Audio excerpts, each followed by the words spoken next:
చిన్నవారిగా మనం చాలా పొరపాట్లు చేసి ఉంటాం, అబద్ధాలు ఆడి ఉంటాం. మనం దేవుణ్ణి కలిగి ఉంటే దేవుడు మనకి సమాధానం ఇస్తాడంటండి. అందుకు మనం సమాధానము సిద్ధ మనసు అని జోడు వేసుకోవాలంటండి. నాలుగవదిగా మనం చూసినట్లయితే విశ్వాసము అని డాలు. డాలు అంటే ఏంటండి? డాలు అంటే ఇలా ఉండదండి. డాలు అనేది ఎందుకు వేసుకుంటారంటే యుద్ధానికి వెళ్ళేవారు బాణాలు వేసినప్పుడు ఆ డాలు అనేది అడ్డు పెట్టుకుంటారండి. ఆ డాలు లేకపోతే యుద్ధానికి వెళ్ళడం వేస్ట్ అండి. అందుకు మనం డాలు, విశ్వాసము అనే డాలు పట్టుకోవాలండి. క్రైస్తవులుగా మనం జీవిస్తున్నాం కాబట్టి మనకి విశ్వాసం ఉండాలంటండి. ఎందుకంటే మనం క్రైస్తవులుగా పిలువబడుతున్నాం కాబట్టి అండి. విశ్వాసము తండ్రి ఎవరండి? అబ్రహాము లేక పుట్టిన కుమారుని కూడా దేవుడు బలి అడగగానే అతను బలి ఇవ్వడానికి సిద్ధపడ్డాడండి. అదే మనమైతే ఇస్తామండి? ఇవ్వమండి. అబ్రహాము విశ్వాసం చూసి బైబిల్లో విశ్వాసులకు తండ్రి అని పేరు వచ్చిందండి. హెబ్రీలకు రాసిన పత్రిక 11వ అధ్యాయం మొత్తం కూడా విశ్వాసం గురించి ఉంది. ఇప్పుడు చదవద్దు.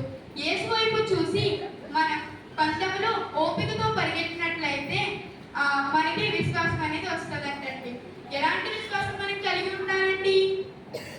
దేవుని విశ్వాసం మనం కలిగి ఉండాలి.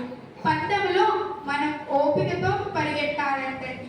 విశ్వాసం గురించి చాలా ఎగ్జాంపుల్స్ ఉన్నాయి.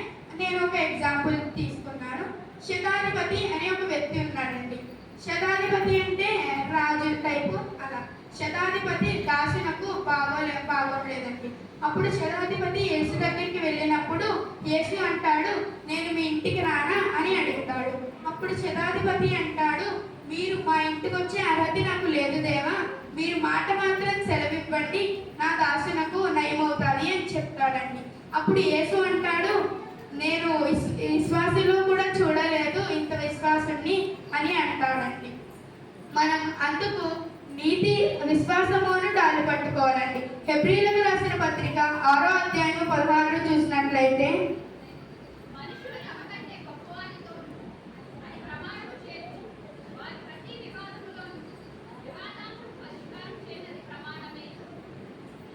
వాక్యంలో మనకి అలా తెలుస్తుందండి. అందుకు మనం విశ్వాసము అని డాలు పట్టుకోవాలంటండి. నాలుగవదిగా మనం చూసినట్లయితే రక్షణ అను శిరస్త్రాణం. శిరస్త్రాణం అంటే ఏంటండి? శిరస్త్రాణం అంటే ఇదేనండి. దీన్నే శిరస్త్రాణము అని అంటారు. మనం దేవుణ్ణి కలిగి ఉన్నట్లయితే రక్షణ అను శిరస్త్రాణం వేసుకోవాలంటండి. అపోస్తుల కార్యములు 4:12 చూసినట్లయితే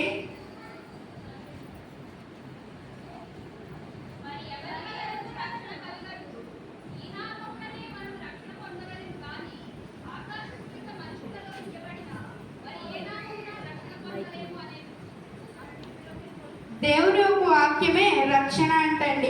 చాలా మంది రక్షణ పొందలేనట్టు ఉంటారు, కానీ దేవుని యొక్క వాక్యం వింటే అందరూ రక్షణ పొందుతారండి. అందుకు మనం రక్షణ అను శిరస్త్రాణం వేసుకోవాలంటండి. ఆరోగ్యంగా మనం చూసినట్లయితే దేవుని వాక్యము అను ఆత్మ ఖడ్గం అండి. ఖడ్గం అంటే అందరికీ తెలిసిందే కదండి.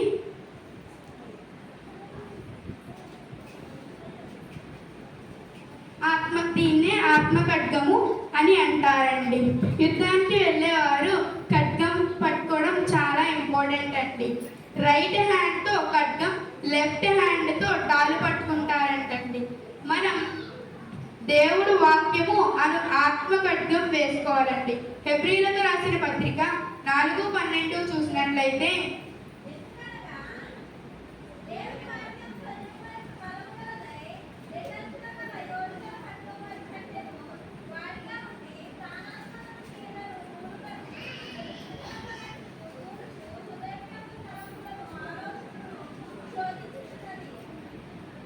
రెండు అంచుల గల ఖడ్గం ఎంత షార్ప్గా ఉంటుందో దేవుని వాక్యం కూడా మన హృదయాల్లో అంతే షార్ప్గా ఉంటారంటండి. దేవుని వాక్యం చాలా వచనాలు ఉన్నాయండి. దేవుని వాక్యం తేనె వంటిది, దేవుని వాక్యం నిప్ప వంటిది, దేవుని వాక్యం బంగారం వంటిది, దేవుని వాక్యం దీపం వంటిది, దేవుని వాక్యం సుత్త వంటిది, విత్తనం వంటిది అని దేవుని వాక్యం చాలా రకాలు ఉన్నాయి.